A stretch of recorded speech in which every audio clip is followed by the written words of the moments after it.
সুরমা, কুশিয়ারা, সোমেশ্বরী নদীর ৬ পয়েন্টে পানি এখনো বিপদসীমার উপরে। তবে ভারী বৃষ্টি কমে যাওয়ায় সিলেট, সুনামগঞ্জের বন্যা পরিস্থিতি স্বাভাবিক হলেও মৌলভীবাজারে দেখা দিয়েছে স্বল্প মেয়াদে বন্যা। বন্যা পূর্বাভাস ও সতর্কীকরণ কেন্দ্র এবং জলবায়ু গবেষকদের আশঙ্কা, ২ দফা বন্যার পানি সরে যাবার আগেই জুলাইয়ের শুরুতে উজানের ঢলে আবারও হতে পারে বন্যা। এখন জন্ম সনদ দিয়ে খোলো বিকাশ স্টুডেন্ট অ্যাকাউন্ট। নিজের বিকাশ নিজে কর। চেরাপুঞ্জি ও আসামে ভারী বৃষ্টির সঙ্গে উজানের ঢল। জুনে ২ দফা বন্যায় তলিয়ে যায় সিলেট, সুনামগঞ্জ। তবে কয়েকদিনের পরিস্থিতি স্বাভাবিক হলেও মৌলভীবাজারের অবস্থা নাজুক হচ্ছে। জুনে সিলেটে স্বাভাবিক বৃষ্টি হয় ৮৪১ মিলিমিটার। সেখানে এবছর ১৮ দিনে বৃষ্টি ঝরেছে ১৬০০ মিলিমিটারেরও বেশি। সেই সাথে আসাম, মিজোরাম, মণিপুর রাজ্যের ভারী বৃষ্টির পানি বরাক নদী দিয়ে সুরমা ও কুশিয়ারায় উপচে পড়েছে। ২০২২-এর জুনে সিলেট অঞ্চলে বৃষ্টি হয়েছিল ১৪৫৬ মিলিমিটার। সম্প্রতি অস্বাভাবিক বৃষ্টি এই এলাকার বন্যার প্রকোপ বাড়িয়ে দিচ্ছে। সামগ্রিকভাবে সবগুলো নদীরই পানি সমতল হ্রাস পাচ্ছে।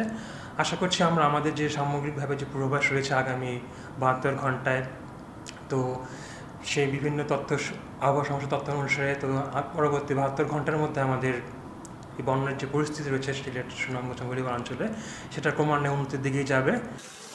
বন্যা ও জলবায়ু গবেষকেরা বলছেন, এ মাসে ২ দফা বন্যার পানি সম্পূর্ণ নেমে যাবার আগেই জুলাইয়ের শুরুতে আবারও পাহাড়ি ঢলের শঙ্কা রয়েছে। জুলাইয়ের প্রথম সপ্তাহে আরেকটা বন্যা আসতে পারে এরকম ওই এলাকায়।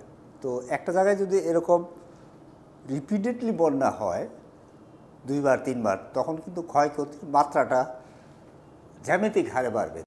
হাওরে বন্যা থেকে বাঁচতে সাধারণত ডুবন্ত বাঁধ নির্মাণ করা হয়। তবে অপরিকল্পিত আন্তঃসড়ক ও নাব্যতা সংকটে ঢলের পানি নামতে সময় নিচ্ছে। শক্ত বাঁধ, মিডিয়াম বাঁধ আর একটু দুর্বল বাঁধ, এটা পানির প্রবাহ অনুযায়ী এক। ২ নম্বর, এই যে মনসুন ফ্লো, হিউজ ফ্লো, এটাকে এনশিওর করার জন্য ফ্লাড ফিউজ করা হয়েছে। এমনভাবে করা হচ্ছে যাতে পানি দ্রুত একটা সুনির্দিষ্ট দরজা দিয়ে যায় এবং গর্তটা যাতে নিয়ন্ত্রণের মধ্যে থাকে, এবং ওই ধান কাটার পরেই পানির চাপ পড়লে ওইটা যাতে সহজে খুলে যায়।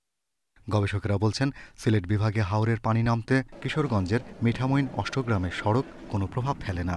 সড়কটি উত্তর দক্ষিণে ভাটির দিকে হয় পানি প্রবাহে বাধা সৃষ্টি করছে না।